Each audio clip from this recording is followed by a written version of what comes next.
Hey everybody, welcome back to the still as of yet unnamed podcast, but it is going to be named before we record next week. Maybe we'll get it named today. Who really knows? Joining me, Brink, is Orbital Potato underneath me, hiding behind the logo as always, and Rhapsody to my right. Lovely face on the face cam. How you guys doing? Pretty damn good, actually. Pretty damn swanky good. Fantastic. Pretty happy to be alive right now. Oh, it's always a good state of being. I mean, And here to provide the contrast, I wish I were dead. I've had 3 hours of sleep. We'll see how this goes. I think there was discussion before the podcast of something about just suspending your brain in coffee for your caffeine fix. Oh god, if only I could do that. That would be the best life of all. You know how they've got the Futurama heads in a jar? I just want to be one of those and the whole thing to be, God, what's the most ubiquitous energy drink of all time? Anything that's incredibly caffeinated. That's all I'd like. I'm basically a brain in a big tube of mother. Could go for like international energy drink? Four Loco or something. It's caffeine and alcohol and energy drink stimulants. So okay, I could do that. What? What? You've never heard of that before? It's an alcoholic energy drink is basically all it is. It's got about alcoholic energy drink. Yes, it's like taking a Red Bull and giving it the alcohol content of a fairly strong beer. It's the best idea ever. What'd you call like a Red Bull shot thing? You got a Jaeger bomb? Yes. You got like a Jaeger. Yeah. It's not that strong though. It's like that's 13 or 14% alcohol, not 20. a Jagermeister. Jägermeister. Jager's like 40. Jägermeister. Jagger, yeah, Jagger. That's okay. No, it's okay. I do know how to not pronounce the pronunciate. J. I know how to pronunciate things. Don't harass I've got me. the Get off my moves back. like Jagger. I got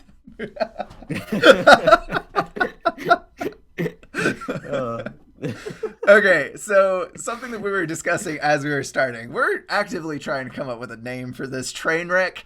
And I stumbled upon a podcast title generator, and I just realized that the loading page actually had a pretty fantastic one on it. But Potato has made the request that we page through a few of these generations. So let me get it up over here where you guys can see it. Wait, no. Here's my idea. I've got a little idea for a quick game. Okay.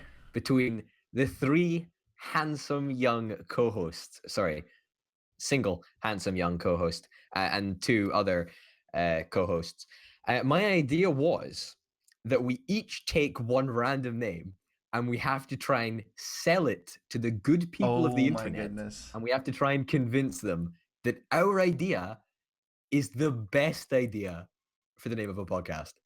All right? Well, like whatever it is, like random. Even if it's like, I don't know, Hitlercast, okay? I'm going to have to try and sell you that that's the best name. Whatever it is. This is a terrifying idea already. But I get a good one because the one that popped up is Cyber Leftovers, which is actually not bad. Okay, so Cyber Leftovers. Okay, right. All right, Potato, you get... Uh-huh. This does not apply at all. Technology music. Okay, all right. And Rhapsody, you get cyber audio. These do not seem as random as I thought at first. All right, no, we've already had the word cyber. Like let's get some new stuff. The Digital Life Showcase. The Digital Life Showcase. Okay, I can make my case right now. Okay. Cyber Leftovers. We're all on computers. We're talking about technology, and everything that we're talking about has already been hashed at least once by some news source or someone else. So it is literally Cyber Leftovers. I mean, you can't... Right. You see, I've got a problem with that, right? I've got a real problem with that. Is that I don't want to be considered the leftovers of the internet, okay? I want to be the fresh, up-to-date face of progress in gaming. All right, don't even tell me that I'm. You know, I'm the old saying about leftover. Soup is always better the second time. It sits in the fridge overnight. All of the seasoning settles into all the ingredients. You reheat it, and it's like this explosion of flavor the second time you eat it. Soup is always better as leftovers. So that's like us. Maybe No, but you that's see, stretching we're it too not. far. This is the first time that people are hearing this, though. So that metaphor is just. I'll just say it. It's just completely nonsense. All right, it's just complete nonsense. It's a completely nonsense metaphor because Okay. unless people listen to our stupid voices like two times, then they're not going to get that benefit of flavor and explosion. However, what I would say is that all of our voices have a certain melodic quality Oh my to them. goodness. Okay, they really do. I would say that our voices, are so good that I would consider it music to my ears, dear friends. Music to my ears. Your segue Okay? skills are That is improving. that is how don't all right, Mr. your segues are like hitting a brick wall, okay? That was like a smooth Lamborghini acceleration up to 60 miles an hour or 70 miles an hour to drive along like a motorway or whatever. But anyway, melodic qualities of voice speaking, I think is really important. And of course, we cover technology. We cover everything in game. We cover everything in sort of the wider world, anything that interests us anyway. And so technology music, perfect name. Genuinely, cyber leftovers, utter trash. Technology music, just give me the money, give me the contract. Let me sign on the dotted line for that name. Oh, so good. I'd say both of you are relatively close, but what you need to consider is that basically we're presenting it through our own filtered lens. We are presenting our own lives in this digital format. Say, what if we called it something similar to like a showcase of digital life showcase? I think that's really the way that we want to be going with this. Because that's what we're doing, right? We are showcasing aspects of our digital lives for people over the internet. You know Which, of what? course, is another aspect of digital life. That sounds like the CEO of a big company decided, okay, let's run a focus group and see what the name of our next scientific display should be called. Oh, we're going to call it the Digital Life Showcase because this has been focus group tested that 16% of males between the age of 25 and 35 like this name in preference to the other name. And that's just here bullshit, we all right? It's too see the generic. salty potato in his natural habitat. Technology, music. Two concepts, two fundamental, universal concepts. The desire to create in the musical form, and the desire to create in the physical form to progress humanity. What two better words? What two better words are there? So flipping through some more of these podcast titles randomly generated, I've got the Cyber Vibe as one of them. Positive Aircast, Mike and his brother. None of us are named Mike, so that doesn't work. I think that's a great name, personally. Viral music casting. I don't think any of these are going to work for us. We're just going to have to rack our brains about it. Hold off. So, ladies and gents, who do you think won that? All right, who do you think won that little discussion, that little debate? Type your victor. Type technology music, or cyber leftovers, or focus group tested in the comments down below to find out who won. Way to spin this. You should be a politician. You really should. See, Orbital, I really there's should. two reasons I can't agree with you. The first is you rip the shit out of me anytime I try and introduce any musical aspect to anything we do. So you clearly have no respect for the musical. Second, sorry, Brink? I was just going to say, he just doesn't like music in general. I've been down that road as well. Yeah, no, I've tried lie that. and slander. That is underhand tactics. It is the complete and total truth. Idea. That is no, but you see, I didn't say I didn't even claim to like music. All right, all I said was that our voices sounded like music. Okay, I didn't even try. I didn't even try to make you guys understand how much I vehemently hate music. But I think our voices sound somewhat melodic, and you know what? That is why technology music is the absolute top quality name for a podcast.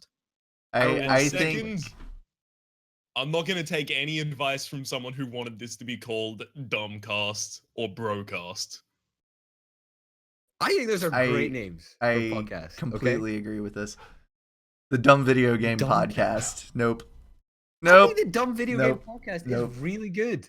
I think it's I really think good. you'd be well Help done me out, heading chat. up your own You dumb are video game voted podcast. down 2-1 on that one. All right. Oh. Well, that's enough nonsense.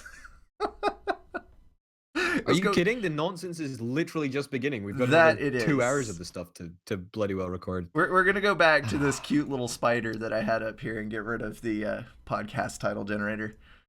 All right. So anyway, yes, as usual, we have quite a few topics to talk about. Not all of them especially uplifting today, because there's been some weird stuff going on as far as copyright and gaming news and that kind of thing goes. But we're going to dive right into it with a bit of fun, because two of us that I know of have upgraded our graphics cards recently, and so there's a bit to talk about. Potato, I heard that you got something cool in the last couple of days. Yeah, I got a new graphics card. I got the 1080 NVIDIA reference card, I suppose. It's pretty cool. It's pretty big. Nice. You know, it looks straight like it's out of a Deus Ex game. It's very angular.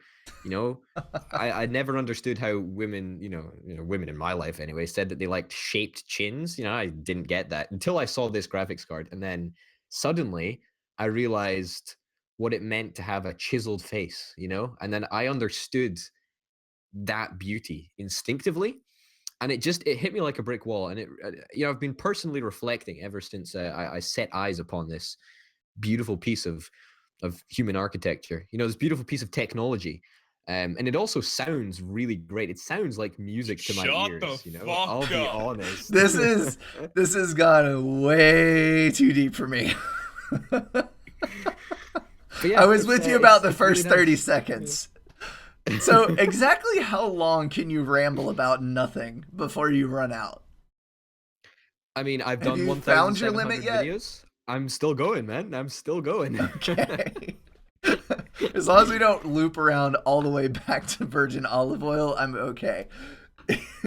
Oh, that's gonna come up. You know? Anyway. Just you wait until like the 100th anniversary. It's gonna be all about virgin olive oil. So there's a couple of new graphics cards. They're not new. Everybody's heard about them. Everybody knew that they were coming. But specs have been released and they're going on sale soon.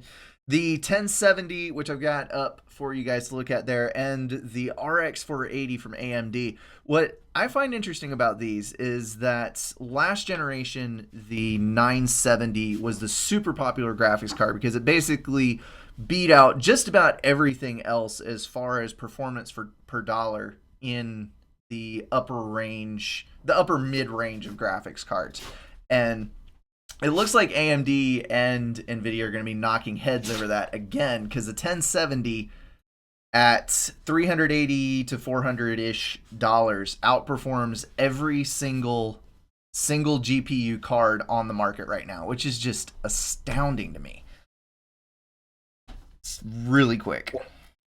What's crazy is that it often outperforms the 980 Ti in SLI, which apparently means 2. No, the 980s, I and- think, isn't it? Did I say Because 980? it I meant to say barely 980 edges Ti. out the 980 Ti and the Titan. I can't remember. Whatever, but it beats something in SLI, and I can't remember what it was, but it beats something in SLI. So it's pretty hot shit, apparently. Yeah. The one that gets me, though, and this is probably going to go over to helping out VR as it comes onto the scene, the 480 at the $200 price point beats out the GTX 980 and the R9 390X, which is the two cards it's being compared to. We're talking about $200 for a card that competes with like the $500 level from a generation ago. Mm-hmm. Yeah, and in SLI, it looks pretty banging as well. So, and it's going to be a pretty cheap shebang to get two of them together in comparison to a high-end car. I mean, you knock two of them together and you're still saving money on a 1080, and you're getting almost similar performance. So I'm Yeah. pretty sure It's it's pretty crossfire good for on that them, right not there. SLI. Oh yeah. I don't know what that means. Okay, I don't even know what SLI means. I was trying to think like what is an anagram SLI that means is two or SLI. proprietary NVIDIA. Don't tell me you're gonna spoil my nice little anagram challenge for this episode, right? Think up something that starts with S, goes into L, and ends with I that is a synonym for double. Like That's not an anagram. There are so many. I should have the meme posted. That word does not mean what you think it means over on the side. okay, not an anagram then. So much facepalm. Synogram. Is that the one? Is that synogram? Maybe. Potato, I wish you could see I Rhapsody's actually don't face know. right now. This is I the actually just face don't of an know. utterly defeated human being as he loses his last glimmer of faith in humanity. Viewers, The listen to me for a second. You need to understand, I got up for this shit. Why? Don't tax Rhapsody too much. He might just like fall backwards out of his chair into his bed. the Oh my goodness. SLI, super limited imagination. So when you say, "Oh, I've got an orbital potato SLI," orbital potato super limited imagination, you get So it? it looks 'Cause like that the- Payday 2 is dropping microtransactions. How about that? One more. Is SLI the opposite of ADD? have I ever introduced you, Rhapsody, to the wonders of virgin olive oil? Okay. So about these microtransactions. I'm done. Yeah, fair enough. Yeah, Payday 2's dropping a whole bunch of microtransactions apparently, which is pretty dope. Pretty happy about it. Well, People were pretty I think it's unhappy more a about it. reaction to how unhappy people were when they put microtransactions in to the game that they promised never to put microtransactions into. I mean, yeah, but they're developers. You know, developers like the moolah, don't they? You know, they like the big wonga wonga, big moolah, and clearly principles. You know, clearly there's a price on principles. I mean, I'm not telling you how much how much I'd do for like $1 million, but be a lot of stuff. You know, be a lot of stuff, lot of stuff. Well, I think. Okay. What you got, Lot of Rhapsody? stuff. Okay, so they bought the Payday rights. So they originally purchased Overkill, the company that developed Payday 2. And Uh-huh. now they've bought the Payday rights from out from under them?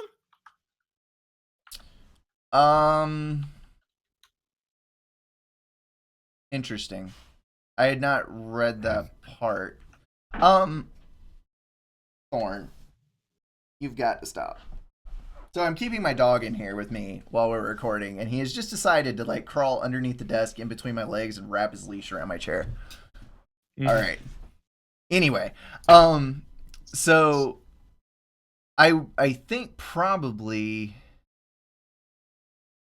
what that probably is when one company buys another, it may not include all of the IPs that existed before the purchase of the company. Like they're still earning royalties and stuff off of that as a private entity. Maybe. I don't know. This is purely speculation. So maybe what Starbreeze did was buy out the entirety of all rights for the whole franchise for all time. And that may actually have something to do with Payday 2 now not having microtransactions because now they actually have a say in it. So that could be what's going on. I'm not entirely sure because I had not read that much into it. It could be. It's worth noting that the company that they purchased the Payday rights from is 505 Games rather than Overkill itself. So I have to imagine that 505 licensed it out to Overkill, who were then producing a game on it. It does Overkill, say the further company down the itself, as well. article, for the console version, Starbreeze and 505 are continuing to split the revenue. So it was like 505 retains 33% revenue share. So yeah, they had to buy the rights in whole. Anyway, so the long and short of this story is that Payday 3 is confirmed, and Payday 3 is confirmed to be microtransaction free. And Payday 2 is losing the microtransactions, which I kind of think is pretty cool because this is one of the few times that you see where the consumer backlash is so strong that companies actually change how they're doing things. And this kind of shows the power of the purchaser, where a company saw that people were so mad over what happened with the game. They're like, if we want to make another game in this franchise, we've got to change what we're doing because this is not going to fly. We're going to lose our entire player base. They've taken their sweet time about it, haven't they? So, I mean, microtransactions have been in for ages at this point. Like, yeah, year and a bit. Maybe this is yeah, exactly. Maybe this is just a sickening PR grab to say, hey, after they've already Payday made all 3's the on money. scene. Exactly. Yeah. You've made all the money. The sales are maybe going beyond the point where it's not, completely viable anymore. And this is a money grabbing attention seeking effort to announce that Payday 3 is on the scene. Apparently. See, if it was a quick dash for money, I don't think it was relatively effective because every single time a Steam sale would happen, Payday would go to near like top 5 of the top sales. Like, invariably. And it just doesn't do that ever since the microtransactions were included. Yeah, it's it just so got to poorly be reviewed and panned. Yeah, it just got to be a huge deal with how much bad press they were getting. Although it does say that Payday 2 is going to receive at least 18 months more support, and they're going to continue expanding the game. So they're not dropping Payday 2. It looks to me like they're cutting their losses with the microtransaction thing and just rolling on with their planned support without the microtransactions. I mean, you say planned support, and that planned support is like releasing a gazillion more pieces of DLC, which are questionably useful to the content of the game. Yeah, I suppose, but that's actually a discussion that I've seen come up a couple of times on a couple different sites. I'm not gonna source it here because bunches of places have talked about it, but like the whole deal with you don't really see full expansions a whole lot anymore, like The Witcher 3 is getting. Where basically they're giving you a whole nother game's worth of content in what they're calling an expansion instead of just a trickle feed of microtransactions and little chunks of DLC along the way, which I think is a really good idea. I mean, come on, one of my favorite games of all time is technically an expansion, Subcom FA. And that was about a year after the original game came out. You had another faction, a whole new campaign, a bunch of new maps, retweak the entire balance of the game. It's like a whole new experience, and I can't remember what the list price was. I don't think the list price for the expansion was as high as the original game. But anyway. I mean, because the iterative cycle is so short at this point that you can just release a new game. Yeah. Or call it a new game, even if it's only an expansion level content. Let me level with you, Brink. Okay, you would make a terrible developer. You clearly don't have, screwing over customers at heart. You clearly don't have, making You'd make money a terrible you publisher. would be a terrible, terrible developer. Because if you notice, the publishers make it by being dicks about their sales practices, and the small private companies do well by being honest and making good games and having good business practices. So there's a line in there somewhere where you stop making your money by actually doing good things and you start making your money by cutting your bottom line. I want to point out, I'm joking, all right? I'm not all game devs are like evil money grabbing people. Oh, of course not. I don't think it's every necessarily publisher true. is. I don't think it's necessary. I certainly know that is not true.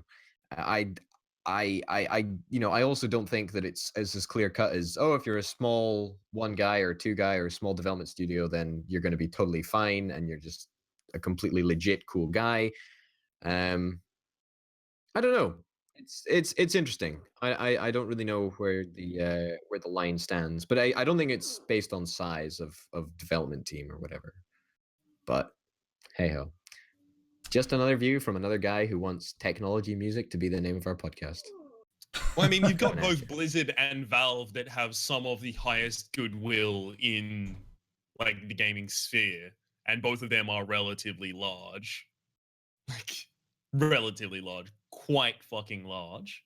Yeah, but then Yeah. even like Blizzard Activision has made a game like Hearthstone where they had a teeny tiny dev team in a pre-made game engine that made a super successful game strictly because the quality of the game was good. The gameplay was tight and fun, everything was clean, and they did really well. Or games like what was the indie hit? I cannot remember it. Stardew Valley. No, the Tale, Undertale. That was one man working by himself, and he made What? like the smash hit of the year with that game. To be fair, Stardew Valley was the same kind of case. It was one Yeah. man who did all of the music, art, programming. Yeah. Yeah. Yeah. I mean, yeah, but these are standout examples. I'm sure there's examples of developers just being like real dicks.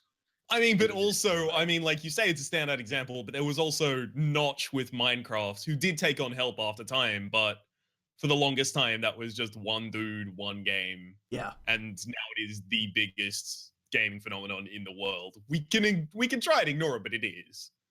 Isn't it funny how like the games with the simplest premise that just do one thing super well are the ones that succeed so hard? It's not the ones that try to adjust. Jack of all. Yeah. It's not the ones that try to address all the current trends and you're like, oh, we got to be the gritty shooter that everyone else is being, and we've got to have the best graphics, and we got to have this and that and the other thing. It's just somebody, hey, let's come up with an awesome concept for something we want to play and implement it really, really well with the tools that we have. And it's like the passion that they put into their project just makes everyone else want to play it. Yeah, it's like when any new AAA game comes out, rather. When any new AAA when any new AAA game comes out and says, "Oh, we've got a crafting system, and we've got these shooting elements from these games that you used to love, and we've got like weird exploration into these areas, and Fallout 4 is bad for all of these reasons." Because it's just make a good fucking RPG. And it's a zombie survival game with crafting elements. Not like we've seen that one a gazillion times before. I know, right? Take a hike. Jeez Louise. Let's start counting them all. We'll be here until tomorrow. So this is a good spot to stick this in the discussion because we're talking about the differences between private small game companies and big publicly held companies.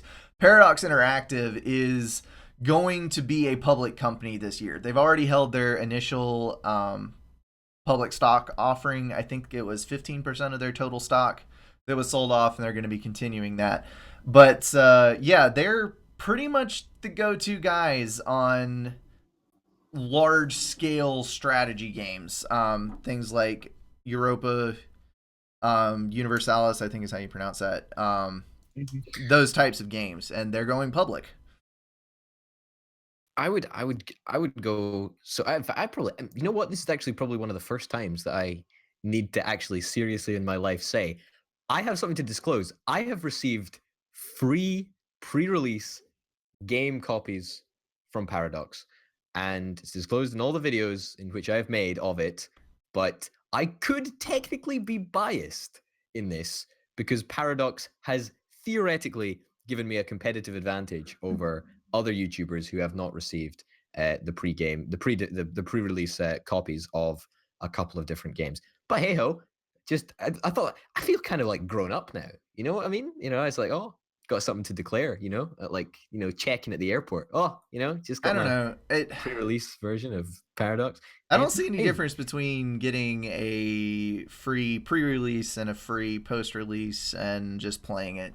I honestly, it's probably something that you should disclose at some points, but it's not really going to affect how the game plays. So, no, I know it's not, but I feel that I mean, it's like going to the cinema for me. It's like if I buy cinema tickets, then I'm immediately like influencing myself in the way that I think about the film, because I am not going to want to think that I'm a complete mug for going to watch a really bad film. All right. I just don't want to think that. And I justify to myself why it's a better film than it actually is. And you know what? Maybe it's the opposite. Maybe since Paradox is giving me the game copies, maybe I'm going to be like, oh, Paradox, this game's so good. It's so good. Please give me more free copies of your game before you release. I mean, maybe that's the way. I personally do not think it is. I think that my ego is big enough to not really be concerned about that. But it's up to you to judge. To put it about, mildly. Yeah, what I say. I mean, I think Paradox is a great company. I think that they've got a lot of goodwill with them, and I think that is something that I buy into. I really think that they're a fantastic company. They treat their customers fantastically. They treat people who make content on their games fantastically, and just their community in general is fantastic. They're a lovely bunch of people. Well, But yeah, it that's all I got to say about it. there's a fairly lengthy Reddit thread on this, and basically what it comes down to is there's a certain number of people who are already saying, okay, EA is lining up to buy them out already, because that's usually what happens when companies go public, is they immediately get bought up by larger publishers. And then there's another group of people, I'm not going to scroll through this entire list, but basically saying you can count on one hand the successful publicly held video game companies, and the vast majority that do go public, they either go under or they go to crap and then go under. Because passion for gaming does not instill a lot of confidence in your investors. When you have shareholders, you're responsible for turning a profit on every single item that you release, no matter what. So that's something I'm concerned about. Like, especially like looking at this, my hot take, my first hip shot reaction is a company that is known for making things in, let's face it, a niche genre. Grand strategy isn't the largest genre that ever existed. No. Right? And being particularly good and adept at making niche titles in said genre, I don't know if that is going to fit well with the ideology of people that are going to be investing and just looking for profits quarter to quarter, rather than, upholding the reputation of a company that has existed in the forefront of that space for the longest time. So I also was sort of a little bit perplexed by why this was a good idea, because I think that if there's any way to get rid of that goodwill that you've built up, it's to, piss it all away by doing all of the stuff that a regular big AAA publisher does. I mean, Paradox is not a small company. It's not, well, it's in comparison to EA, I suppose it sort of is, but it's not small. It publishes a lot of stuff. It develops its own games technically through a subsidiary branch, but I don't know, like something just didn't sit quite well with me when it was announced. Although you can also look at they've already started with some of the information withholding and things, because the entire point of the Reddit thread that you were looking at, Potato, that you linked me to, they're saying that Paradox has requested that Steam Spy stop listing their stats for all Paradox titles. And what it boils down to is their listed excuse is Steam Spy is not accurate in their results. But what typically happens here is that none of the big publishers list publicly their sales numbers and statistics, because you don't want that to influence your shareholders. You want to report, copies shipped. You want to shed the best light that you possibly can on every piece of information that is available to the public. So you move from the whole idea of, you can see how big a community is on a game, you can see how many people playing it, you can see how many people are buying it, and you can make your judgments based on a lot of publicly held information, to now you get to see what our PR department wants you to see. And it's controlling the flow of information. Yeah, it starts to get a little sketchy there, because even if you start with the best of intentions, if you hit a tight spot one year, you might be really tempted to just manipulate the numbers a little bit, and it's a downhill slide. So I think it is very, very funny how coincidentally the crossover of Paradox becoming a publicly traded company on the Nasdaq and them requesting that Steam Spy not display their figures in the same week, and that that happened literally within 2 or 3 days of each other. and I think they're that's quite a coincidence, if you ask 100% me. related. and they're There's no doubt in that fashion. and they're going No, public exactly. It's after definitely. their biggest game release in years, the Stellaris release. They Brand new waited IP. till Yep. after it was vastly successful, sold tons of copies, everybody's playing it, and then they go for their public options. So, I'm not gonna say it's We'll have going see to how end it works terribly, out, but unfortunately, I'm a little skeptical and cynical personally about it. I'm not a huge fan of people that don't understand the community and understand the industry, particularly investing in it and trying just to turn a quick dollar on it. Let's But, let's give them the benefit of the doubt. Let's give Paradox the benefit of the doubt for 30 seconds, because I don't think we've quite done that. Let's say that this allows more investment into well, I don't really know if you guys really enjoy playing Paradox games, but more investment into the games that I really, really love playing, and form the backbone of my gaming experience. But given the benefit of the doubt, it could bring extra investment. It could bring it could bring more money into the company, which I only see as a good thing, really. Well, could be seen as a bad thing, but I think it's a good thing in general. If that is indeed where the funds are going to be going we'll just into have to the wait and see. I development of mean, games. you never know. Exactly. You never know about the It- motives behind the scenes until you see what happens later on. So exactly. we will just have to wait. What Paradox should be worried about, though, is extreme overreactions from everyone involved, because this is kind of a common thread that I'm seeing recently more than in the past, is just people violently overreacting to pretty much everything that they encounter in any form. And that takes no better form than the whole situation with No Man's Sky. I mean, it's a little bit old news, although there have been a couple of developments in the last few days. But this is the classic case. We talked about Payday, the vehement opposition to microtransactions, the whole community exploding over that whole deal. And then we have the No Man's Sky game being delayed and the creator getting freaking death threats over delaying the game. I mean, come on. It's I mean, I hate to use the catchphrase for it, but it is like a classic case of gamer entitlement to look at something and go, I'm entitled to this title that hasn't even been released yet on this exact date. And if not, I will threaten death to the person creating it. I mean, what part of that makes sense Let me to read anyone? Let me read.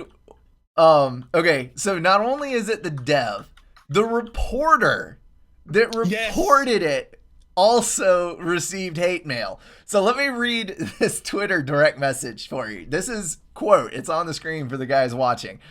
Your little article about No Man's Sky being delayed has made me hate you to my very core. This is like a 13-year-old emo kid writing this.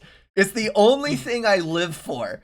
And you go and write that bullshit about a delay. Instead of visiting London later this month, I think I'll come by and say hi to you and fuck you up. I think you think you can get away with this that easy? Making fun of our Reddit page also? Sounds like you have a death wish. We will find you. Be afraid, human. We are coming for you. He literally says, be afraid, human.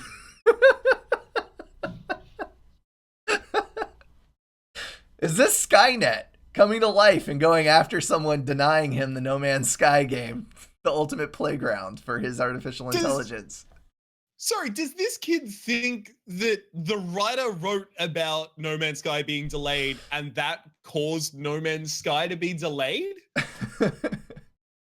I don't know. Some people are that twisted. I mean, some people have no idea how the real world works, and they just go Oh, about their lives. and- guys.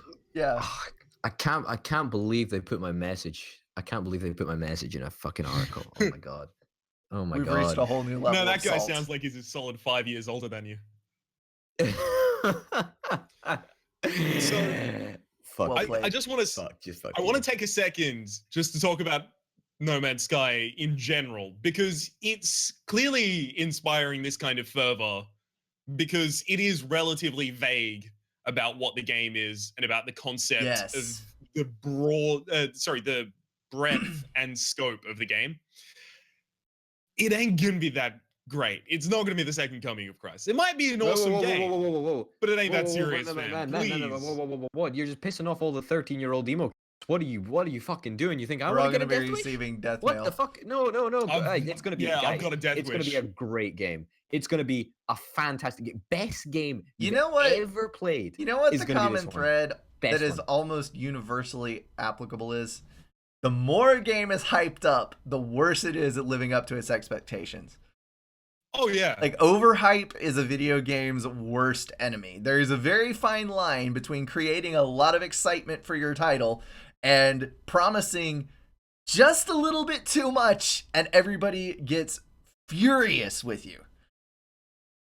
I cannot think- overstate the amount of games that have been incredibly hyped, and I've gotten some hype for them, and then I've just not wanted to play them ever Yeah. because it's not going to live up to my expectation.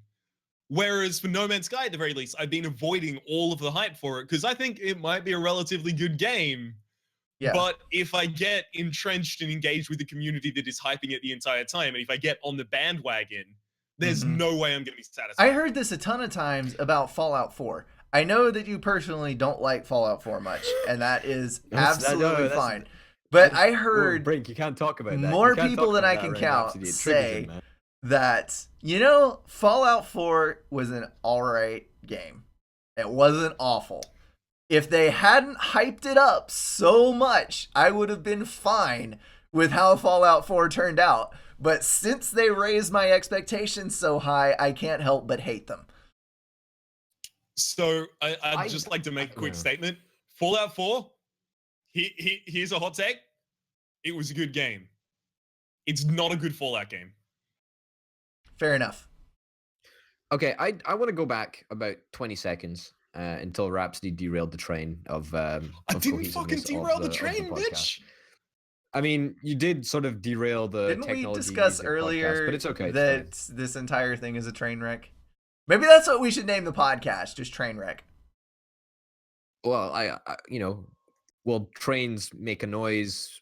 Noise is music to some people, and train is also technology. So, I'm thinking derailed technology music cast. is still the preferable idea. The derailed cast. Perhaps. All right, let me say what I was going to say, right? I think there's 3 different points being up here, each of which I would like to address. There's hype, right? I think hype is a very personal thing.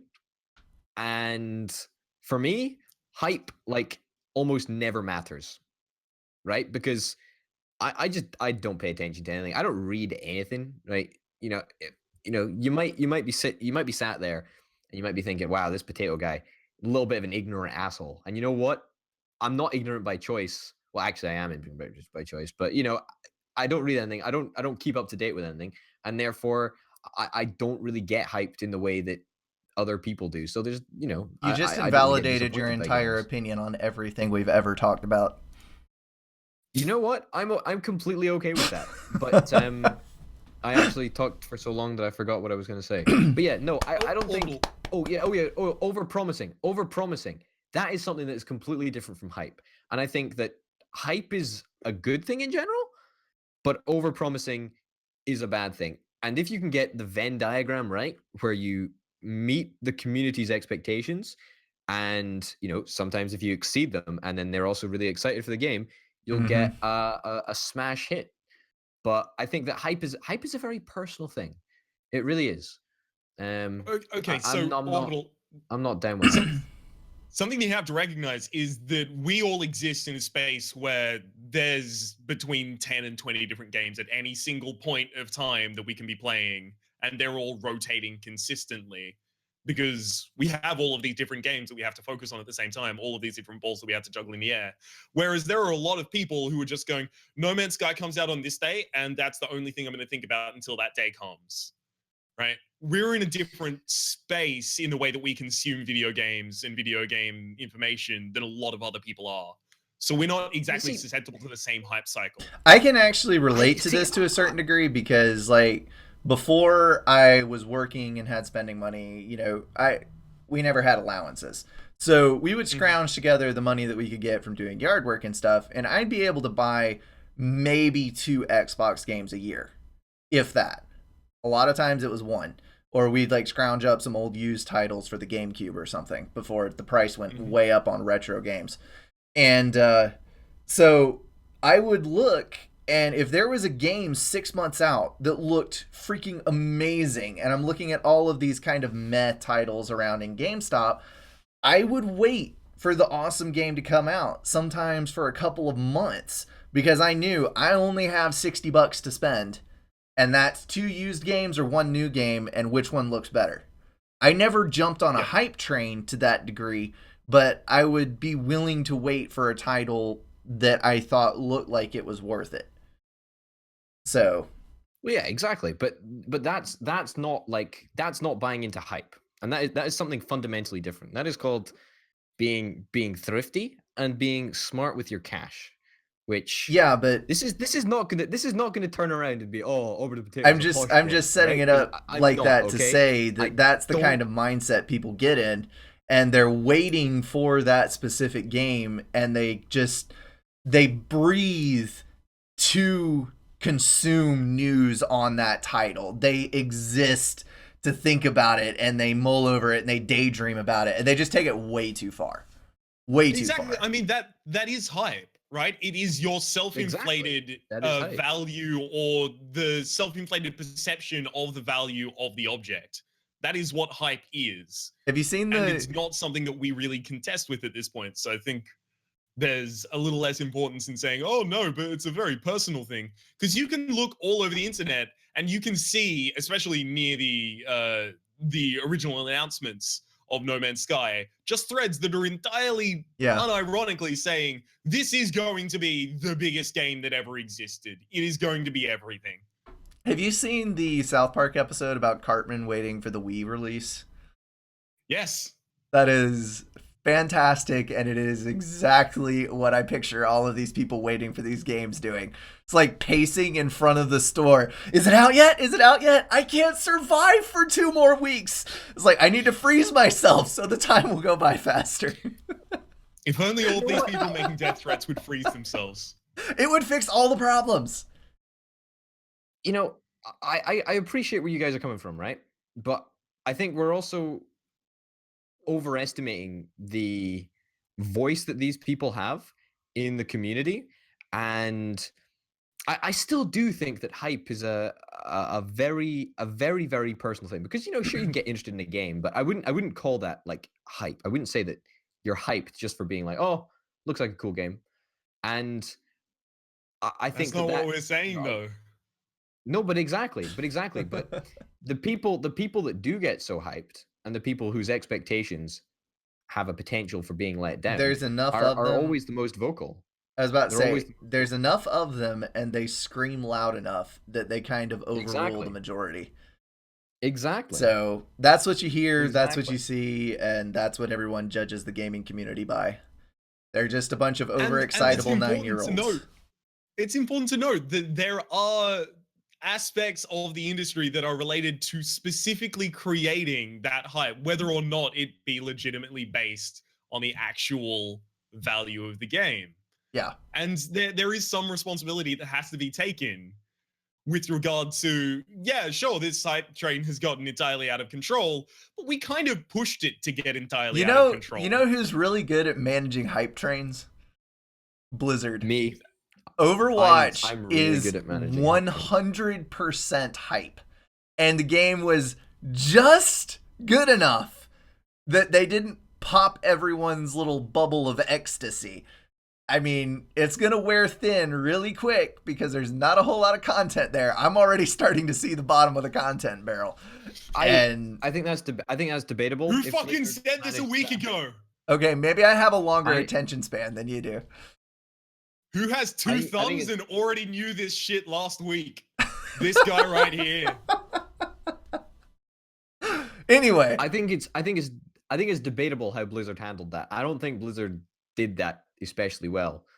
they did it don't well think that enough hype for was it well not to handled. blow up in their faces, which is more than most game Yes. companies can say. Yes, they So, did. They did. Although if they you were gotta give them were that. shrewd, they would have had it ready to go after the first beta test was completed, because I thought a lot more people were interested in that. I mean, that's No, basically that the was reason that they that had was the part of second their beta hype test. management, because they let people get just a little glimpse of it, just enough to get hooked on it, but not enough for the idea to get old. And then put off the release date, and that's when they were really, really pushing the whatever the package was. It was $60 that had all the extra skins and stuff in it. If you The clicked on digital buy, extras. yeah, if you clicked on buy, it would take you to the digital, the deluxe edition or whatever it was, and you had to actually go to a different page to get the $40 version of the game. I found that absolutely hysterical. I'm not sold, guys. I'm not sold. I don't think Blizzard quite nailed it on this one. I really, really don't. I find it funny I though, think because that it was a little bit. everybody pictures gamers as this group of young people, you damn kids in your video games. But you know, there was this AARP survey. Now, granted, okay, let me preface it with this. This survey was conducted by email. So basically, it is a survey of elderly people who have access to a computer and use it at least semi-regularly. But that's still the majority of the senior citizen population. So anyway, this survey found, let me get the exact numbers down here. It's 40 million Americans aged 50 and up play video games. That would be 3/4 of people 50 plus and 43% that are 60 plus actively play video games, with the most popular platform being, you guessed it, PC at 59%. What other Are you telling me that other platforms exist? Really? Seriously? Jeez. That's Someone news to break me, the guys. bad news Sorry. to Potato. Whew. Just the way that life works. Games of choice are primarily card and tile games at 46%, and puzzle games, such things than trivia and word games.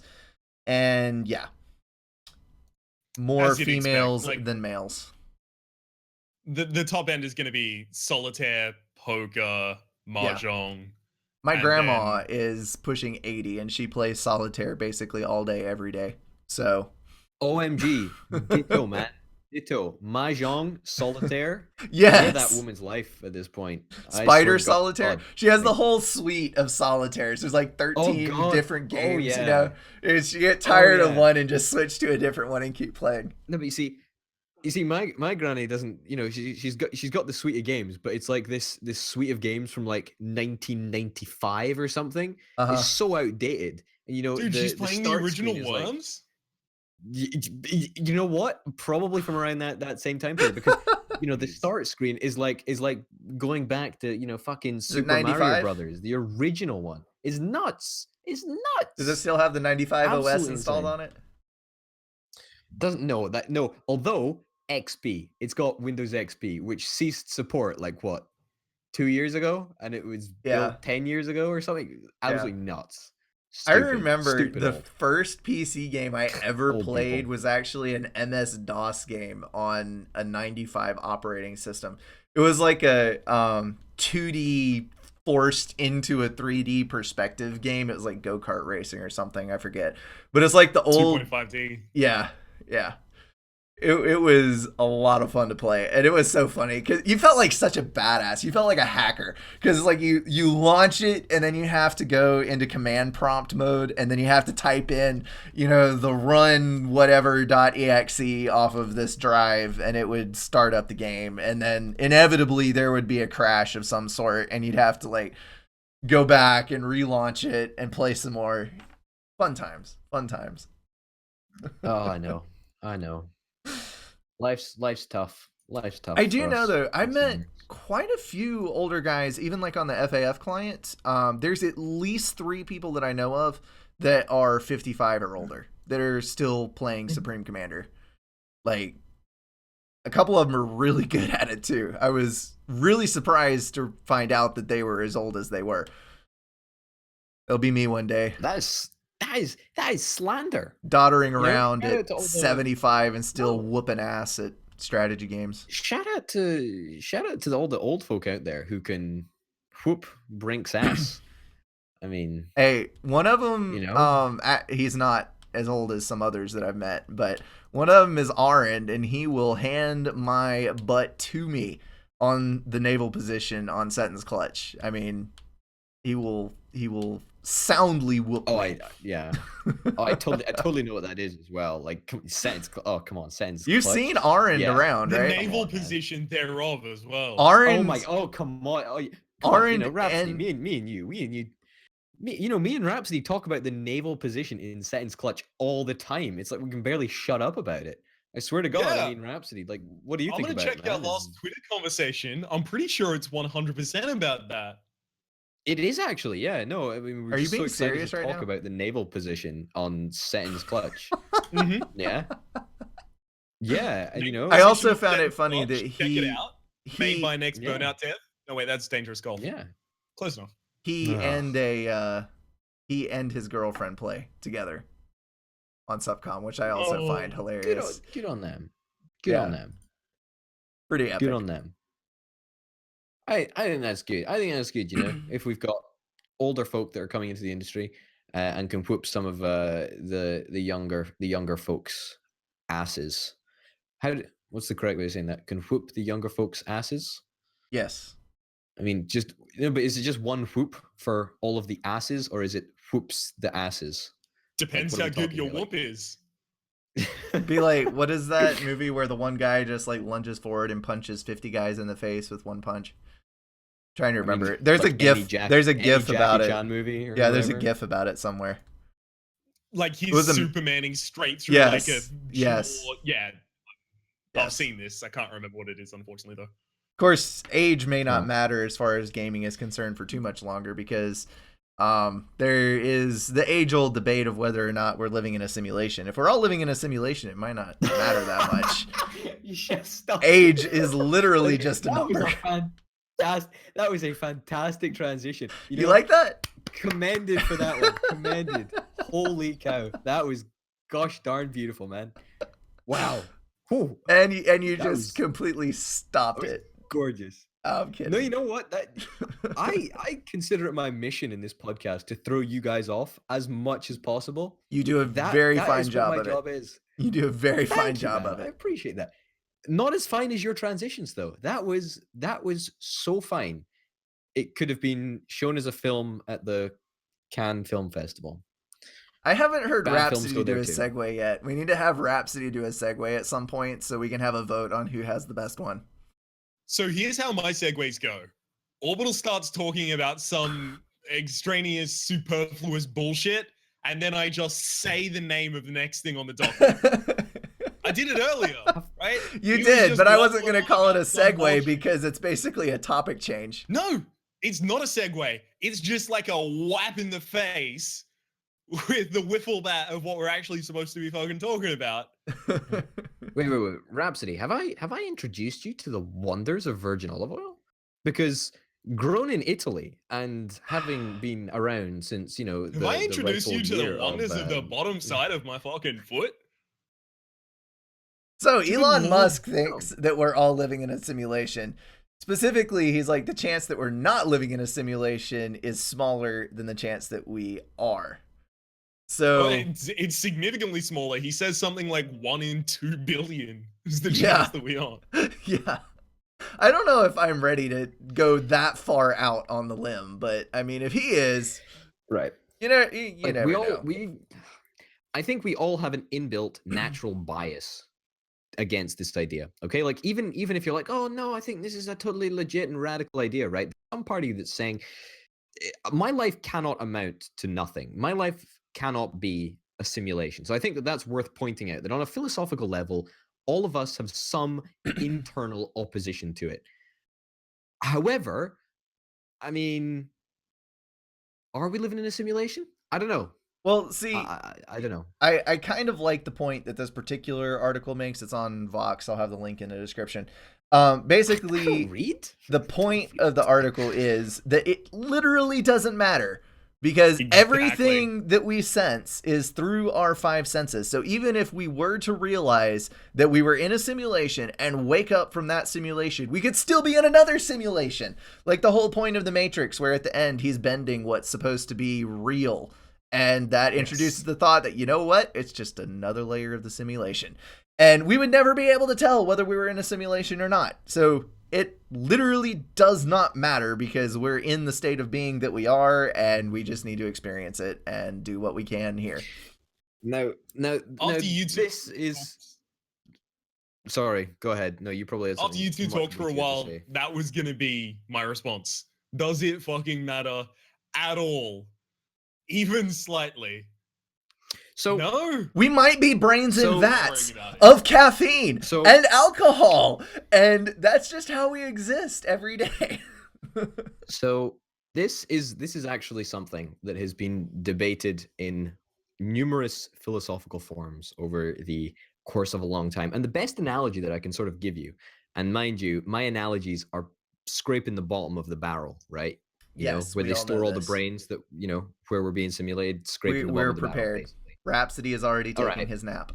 So, unlike me, should you have some real world friends, and those friends, you know, as soon as you know, okay, so you invite them round for dinner. You know, so if you invite some friends round for dinner, Brink, what are you making them? What are you making them for dinner? What's the food of preference that you're putting on? I would for your- probably do some form of barbecue or burgers. Okay. All right, that's good. That's good. Okay. So you put on a barbecue for your friends, okay? And you know, they're like, "Oh man, Brink, oh these ribs, you know, they're great. These pork chops, oh, out of this world," right? And then they leave your house and you're like, "Oh yeah, that's great. You know, my friends are you know, really value me as a person." And they leave. And they leave and they talk behind your back about how terrible your ribs were. And you know, "Oh, those pork chops, they were horrible. Was that even pork? I thought it was So horse." is this a comparison to living in a simulation, no, or are we just completely out. off No. into the middle of nowhere Hear again? me out. Hear me out. Would you rather know that your friends are behind your back talking badly about you, or would you just not like to know? Because that has very significant similar ramifications to all of our apparent self-worth within this simulation. Because some people want to know, and Brink, let me I don't fucking know where I rephrase was this going. for you. Remember in Matrix 1, that dude what's like, "I want to not know I'm in the Matrix, please," to Mr. Smith, and Mr. Smith's like, "All right, Yeah. cool." It's kind of Yeah. like that. Yeah. Yeah, I Okay, get the but what I'm question. saying, right, Okay, is I just thought of we- something that kind of blows the entire thing out of the water, because who's to say that we only have five senses? Maybe Well, if I we mean, were to we wake up, literally have we literally more. don't. We So there's Yeah, I proprioception, know. which Okay. is knowledge of where What your if- limbs are what relative if in space human- at all times. There's also What if thermostat. human perception temperature, yeah. is so limited because of the simulation that we're in, that if we were to wake up from the simulation, we would experience this radically different reality. Although then again, that could See- just be another layer of the simulation still. So See, I guess it doesn't really NASA matter. Reality as NASA it is. Huh? NASA actually contacted me about this. They said, "Potato, your perception of the world around you is so unbelievably low that we actually want to study you and take notes Okay, about how so utterly out of tune with reality you are." we put on And I VR said, goggles, "What's and NASA?" we only have a few senses because we can't touch anything and we can't do all of these different things, and we only see in 1920 by 2000 pixels between the two eyes, and everything is super limited. But we can take that as reality in the virtual world. See, that could be the same kind of limitation that's on us in our world. So, like, if we were to take off the goggles per se, maybe who knows what kind of senses we would have. It's actually kind of an interesting thing to think about. Or maybe I'm just rambling off on something that doesn't even matter. But would you? Speaking would of you things rather that don't know- even matter, how was Diep.io? Oh my goodness. Okay, so I'm kind of ashamed that I even played this game. I did not have a whole lot of What free even is time this? this week. What, Potato? What even is this? What Okay, even have is you it? seen What is it? Agario? Yes. Yeah. Have you seen I'm gonna Slither.io? Can It I is play it right now? It is I'm a gonna play it similar right game to now. these two. Yes, put in diep.io in your browser. It is like a I tank copy game. pasted. I can just about do that. Yeah. Okay. Yeah, All right. it is a little tank game, and it is not at All right. all a strategy game, and it is not at all complex. It is the most mindless thing that I've ever played, with the exception of Slither, because Slither is more mindless. But I didn't have a whole lot of extra time this week, so I was playing a stupid game, and that is that. I don't want to talk about it anymore. What have you guys been playing this week? Potato, do you want to go first? No, you take it away. I'm playing this little derpy game or whatever it's called. Okay. Oh my goodness. Well, thanks to the release of the More to Explore DLC expansion pack for Renowned Explorers, I've been playing that.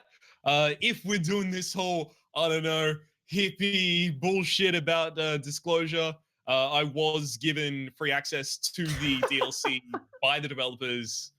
Because you're so an that should be important noted. person and the developer singled you out to grant you access to this premium content at no cost.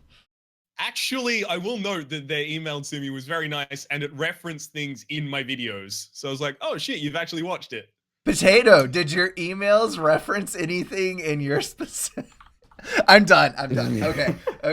I'm not attempting to brag. It was relevant to the conversation at the time. Anyhow, Renowned Explorers, I cannot proselytize this game enough. I think it's absolutely incredible. It was in Total Biscuit's top 10 of 2015. Uh-huh. What orbital? Proselytize? What did you say? Did you just learn a new Said word today, proselytize. Potato? Literally, genuinely zero idea what you meant by. Google it while we I carry cannot on with our extol the conversation. values of this game enough. Okay, all right. I mean, I can understand. There we go. that. Jesus Christ, build your vocabulary, friends. All right. I will. Renowned Explorers. Small vocabulary, small mind. That is Renowned both Explorers is a rude game- and true.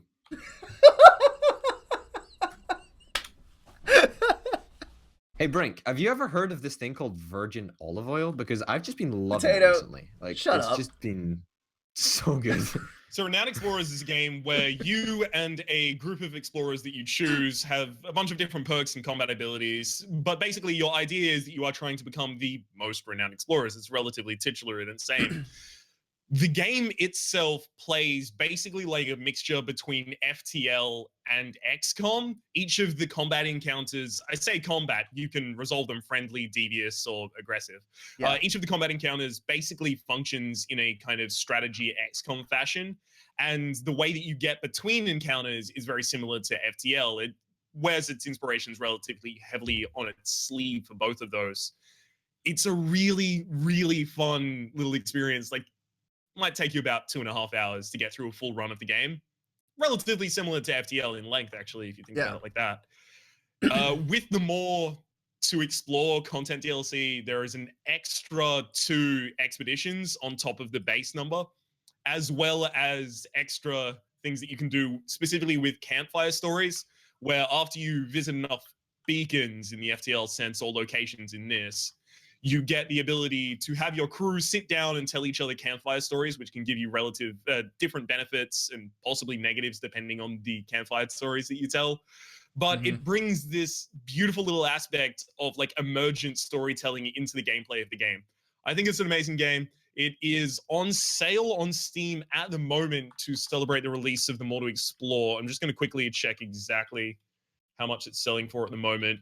But it's going for a song at absolute all times. Even if it's full price by the time you see this, it is 100% worth getting. It is 50% off at the moment for $9.99 USD or your regional equivalent. Add another $6 on top if you want to get the More to Explore in a bundle. I think it's amazing. It's an absolutely incredible game. If it's anything like cannot say that enough. FTL is one of those games I still play that. It's crazy how much replay value you can get in a solid 2-hour experience that changes every single time you play it. Because I'll not play it for a couple of months, and then I'll play 4 or 5 runs, and then not play it for a couple of months. And I don't know, I've probably played like 150 or 200 hours worth of FTL. So if it's similar to that, I might actually consider picking it up. 100%. It has a very, very, very similar draw to that. Mm-hmm.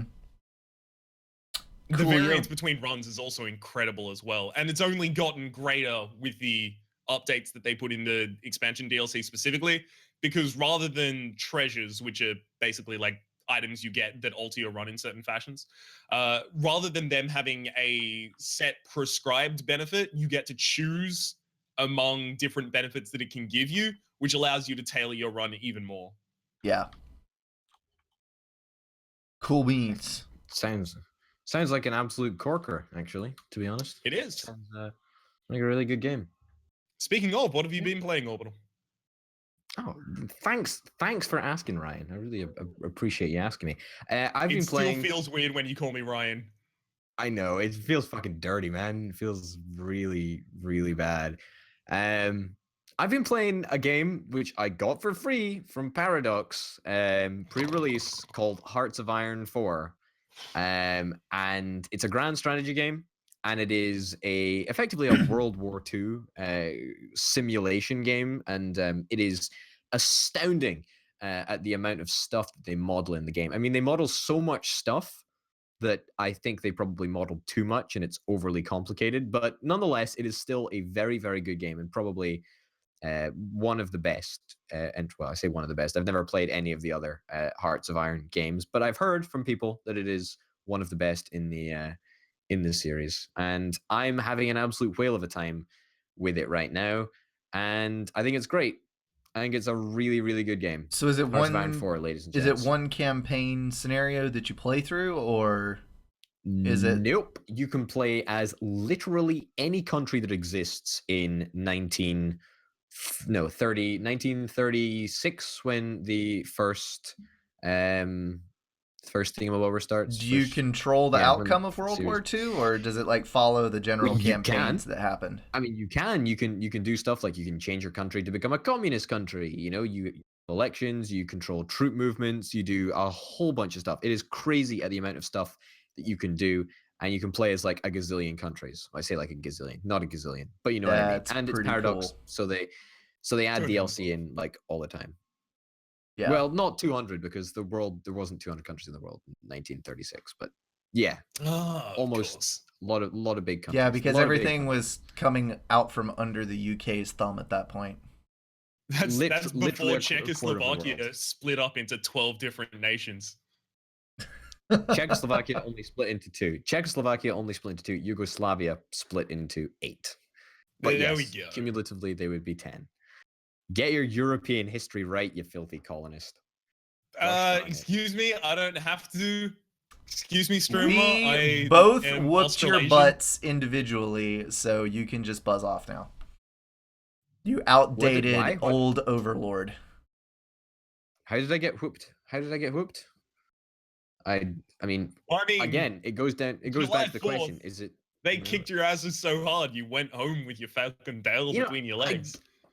I don't think I can claim responsibility for the separation of the states. Then stop I don't think claiming responsibility for colonialism, you prick.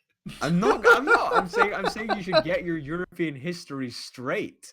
You know, that's all I say. I believe the end of that sentence was, "You filthy colonist." Oh, goodness me.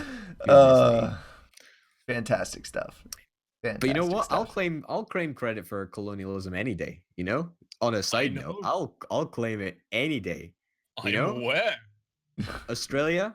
You know, it's funny, but this is a common thread with a lot of people that I talk to from the UK. Like, it's almost like the last 200 years never happened.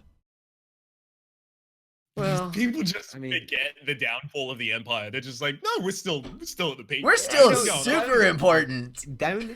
Downfall is a strong word, okay? Downfall, maybe diminishing. You went from controlling like a quarter of the known world to one little bitty island. So hey, Orbital, remember when the sun never set on the British Empire? Yeah, me too. And then it did. Look, and well, even parts of your own island are trying to break off now. So You're not wrong. You're Oh, my straight up goodness. just not wrong. And I'm saying that But- while living in the United Oh. States, which is probably going to fracture in the next 20 years.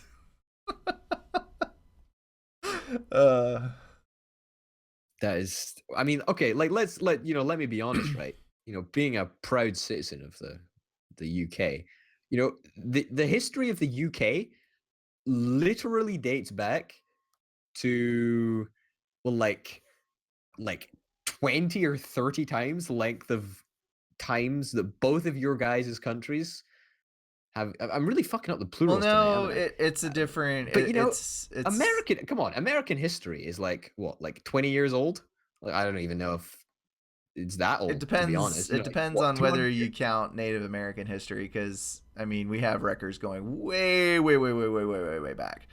But Yeah, I mean, you kind of have to. It's a very, I guess, you were the European ethnocentric kind of view to go, no, this place was entirely uninhabited before we came here. I mean, we did have to commit genocide once we got here, but it was entirely uninhabited, right? well, it was accidental genocide, smallpox and All and right, all that. all right. But It so was who's kind of getting intentional in our who's getting all country. defensive? Who's getting all defensive about this now? But if you want to Mm. go back that far, if you want to talk about like the Roman times and that, weren't the Gauls and the inhabitants of the Isles, the barbarians of that time, like basically viewed as cannibals and dirty creatures and something to be enslaved and brought back to the Roman Empire? I mean, I have literally no idea what a Gaul is. I'll be honest. I have literally no idea. Figuratively, Next no to the idea. pancreas. Yeah, it creates bile and salt. Mhm. So that you can break down things in the stomach, basically. Fucking end this fucking shit show already. Okay, that is gonna wrap it up, because apparently we're out of things to talk about besides politics, and nobody wants to hear about that. All right, guys, appreciate you joining me once again. Please tune in next time, guys. As always, thanks so much for watching and listening, and we'll catch you in the next one.